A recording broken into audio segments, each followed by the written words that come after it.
Hi, and welcome. You're listening to the X22 Report. My name is Dave, and this is episode 1081B, and today's date is September 21st, 2016, and the title of the episode is, Will the October Surprise Be More Shocking Than Everyone Expects? Let's get into the economic collapse, political, and geopolitical news. Now, we all realize at this point that this bombing in New York and in New Jersey, this was a distraction. And the story is getting weirder and weirder as we move along. And every time we have these false flag events, they normally get very strange and they don't make sense. Well, the FBI was out there saying, there's no other known suspects. We don't expect anyone else. We have the guy that we need. He was sleeping in a doorway waiting for the police to pick him up.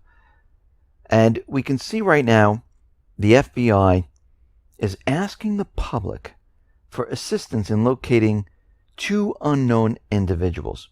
It reminds me of the Boston bombing when they needed the public's help. Please hand in all your photos. This way they can check all the photos, make sure there wasn't anything caught, and then they can go and, make up who they're going to arrest. Now, what they're saying is there was a closed circuit television recording indicating that these individuals had a piece of luggage on the sidewalk. And they removed an improvised explosive device from the luggage. And then they left, leaving the device behind, but taking the luggage with them. So they're asking for people to hand in photos, or do they know anything about it? Have they ever seen the luggage? And what I think that they're doing here is there's something that people might have seen that the FBI needs to cover up. They need to get these individuals who were, of course, under the umbrella of the FBI doing what they said to do, and something went wrong. And I don't think they realized there was a closed-circuit television recording. They saw what happened. They saw maybe there were people around taking pictures or something like that. But we can see right now the only reason the FBI really needs help into locating people is when they want to see their information, their photos, because they know exactly where these people are. They know where the luggage is. So we can see already their whole entire false flag, it's falling apart. It looks like the Soros race war is on. It looks like something erupted in Charlotte. They're pushing this very hard. There was a man that was fatally shot. He's identified as Keith Lamont Scott. And the report said that the person exited the car with a gun. They got back in. And the officers said, oh, he has a gun. It's a threat. Let's shoot him. And we can see that this is the MO of the police. So people went out, and of course, this is being ginned up now, and at least 100 protesters gathered, and they were protesting, and of course the police were out there. They used tear gas, and the corporate media is playing this up because what they're trying to do is they're trying to create an instance where people start to riot. And it looks like, and we know from the documents from George Soros, this is the plan, and they're pushing this very, very hard to get something started. Because as we know, the elections are coming up. We know they have certain things in the pipeline that they're going to use to create some type of an event to postpone the elections. Now, we saw these bombings that went off. We know this was a distraction for what happened out in Syria. And if we continually see more and more of these events, we know where we're headed. Now, of course, this depends on the polling. And I'm not talking about the corporate polling that they show America, because that is brainwashing polling. This is the polling they use to try to convince you that, it's heading in one way when it really isn't. I'm talking about a separate poll that the shadow government uses, where they gauge where everything is, because they can't manipulate the elections if the spread is too far apart. It would be completely obvious. So they will look at the poll information. They will know where they stand. If the candidate they want is right where they want it in the polls, they're going to let the elections go through. If it isn't, and the candidate they want is very far apart, we're going to see many more of these type of events leading up to something that is going to be very, very different than the October surprises that we're used to. Now, out in South Korea, we see that the U.S. and South Korea, they're going to simulate attacks on nuclear facilities because they're getting prepared for the worst case scenario. Now, this simulation is dubbed Red Flag, which will take place in Alaska from October 3rd until October 21st. And we can see right now, why are they doing this? We know they're trying to push war. We know they're trying to provoke North Korea. Are they planning to send in a special op team into North Korea to maybe attack one of their nuclear facilities? Maybe. And of course, then they'll deny that anyone was ever there. And North Korea will then go ahead and lash out, and we will be into World War III. Because this is how these things work. They need to make it look like North Korea did something. Out of nothing. They just decided to attack. Because the U.S. government central bankers, they are becoming desperate. I mean, we have a perfect storm coming up this November. And the situation for the U.S. government central bankers, it doesn't look good. The economy's failing. They're losing control of the Middle East. It's not going well in the South China Seas. And they're losing Syria, and they'll never get to Iran, which means the petrodollar is doomed. And they don't want this system coming down on its own. They don't want something out of left field. They don't want something to hit where they're not prepared to have this huge story of why this entire system collapsed. Now, the Turkish government, they are looking to extend the mandate which allowed them to invade Syria and be in Iraq for 1 more year. So we can see right now that they're trying to push their authority to have this cross-border war in Syria because they're not finished with their operation. Their operation, their agenda, is to create a safe zone. And I know the United States is out there continually saying, we don't want a safe zone. We really don't agree with Turkey. But we can see right now, when push comes to shove, all of a sudden, the United States is going to go along with this safe zone because this is what they really want. We have to look what they do, all their actions, not what they say. Now, during the airstrikes where Syria was bombed by the U.S., Russia, well, they contacted the U.S. twice to stop the airstrikes. And the U.S. finally stopped. Now, they knew exactly what they were doing. They were using A-10s, F-16s. They had a call-in for the bombing. And we know that the Islamic State, as soon as the bombing ended, they went forth and they mounted a major offensive. And the only way they knew to move forward is if they were contacted. And this is how the U.S. just showed the world that they're supporting the Islamic State. And this is why we had that distraction to get it off the corporate media and distract us with other stories.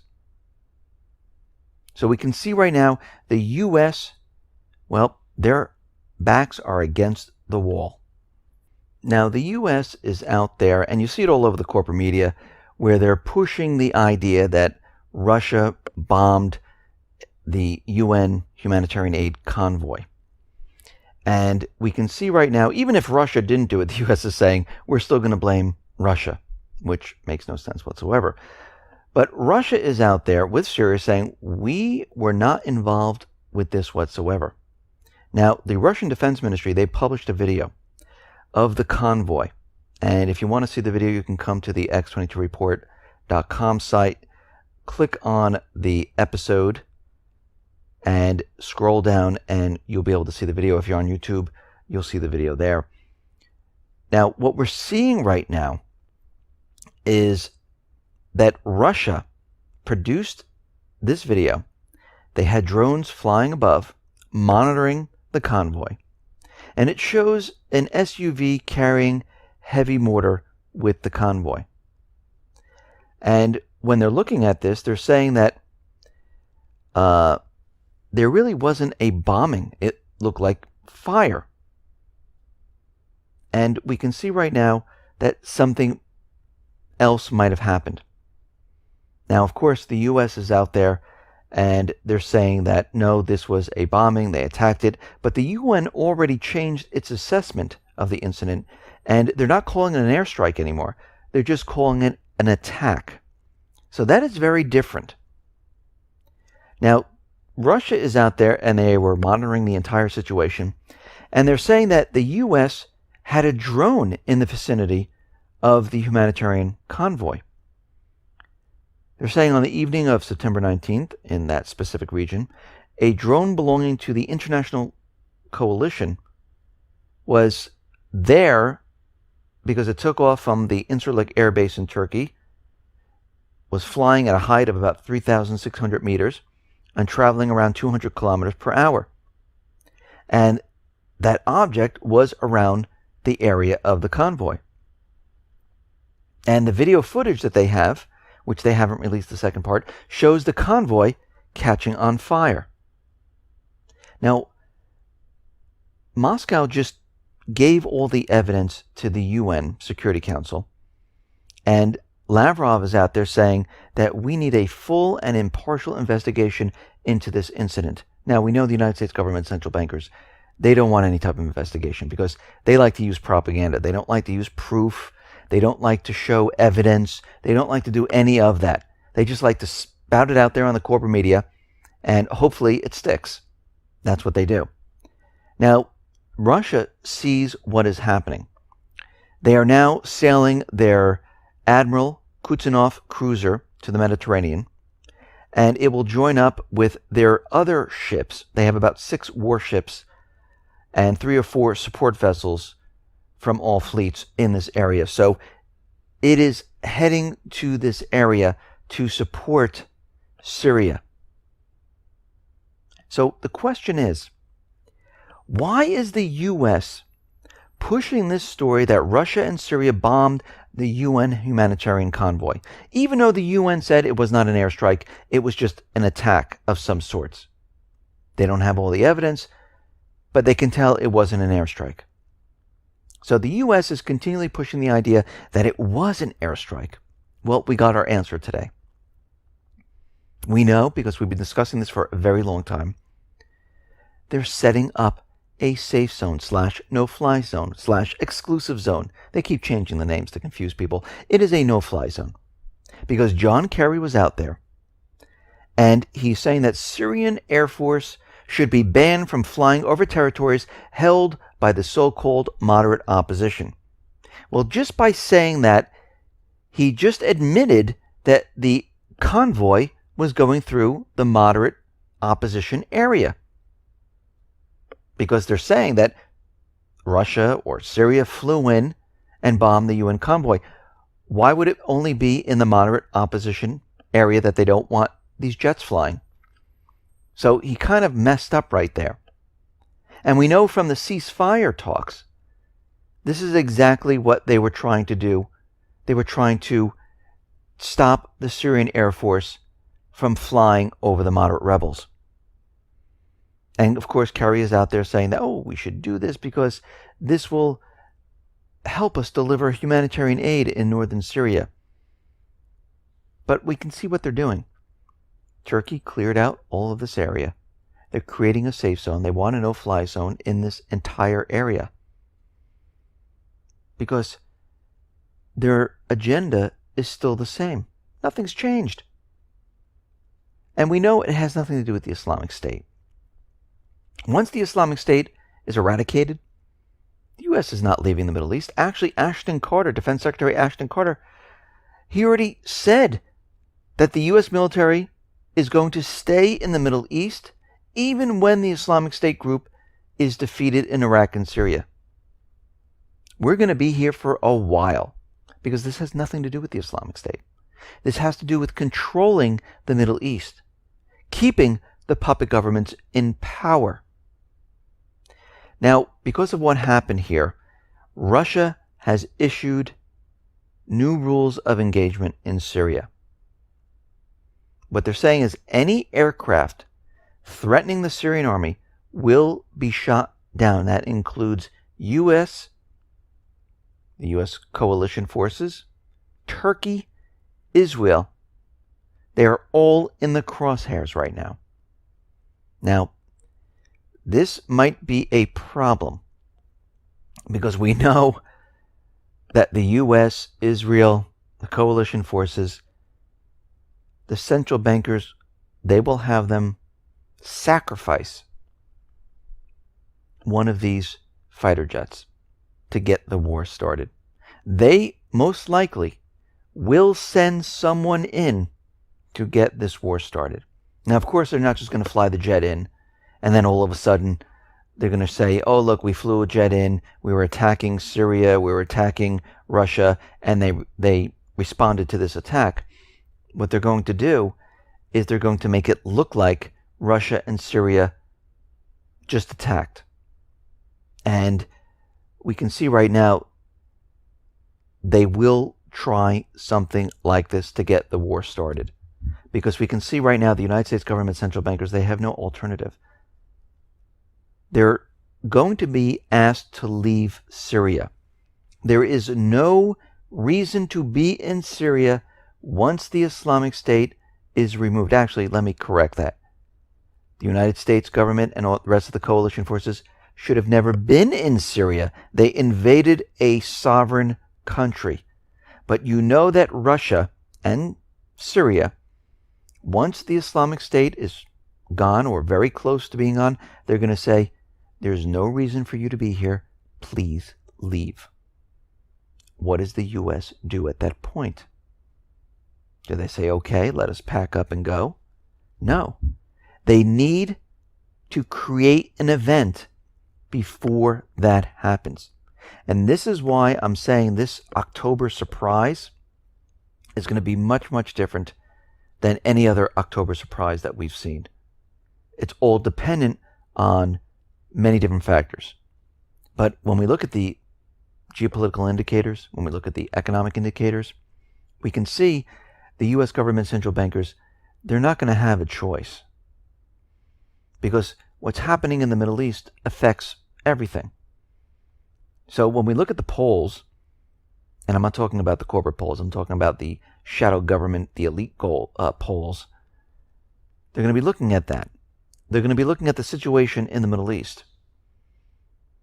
And if it's not going in their favor, and things aren't working out, they're not getting the candidate they want, they're not getting what they want in Syria, and things are rapidly falling apart, they will create this October surprise, and it won't be emails being released. It won't be the tax returns of Trump. It's going to be something much, much different. And when you really look at the situation and the crisis that we're heading into, we can see that they're preparing for this moment where they decide, okay, we need to do this because we have no other alternative. The economy is failing. The Syria situation, it's getting worse. We have no leverage there. The candidate that we want, well, the polls are showing that that candidate's going to lose. When all of these things happen, they will create this October surprise, something that we've never seen before. Most likely, just like we saw over the weekend when they tried to create a lot of chaos, Well, this one has been planned for quite a while. This surprise will be much larger.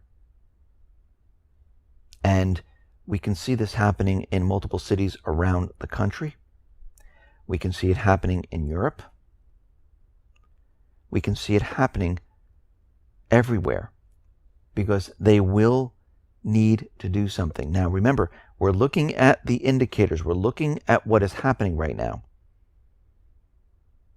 And we can see that this situation, as it approaches, if it doesn't go in their favor and things really start to go south, we're going to see this next event. Listen, everyone, thanks a lot for listening. Be well, be safe, and especially be prepared. Thanks a lot.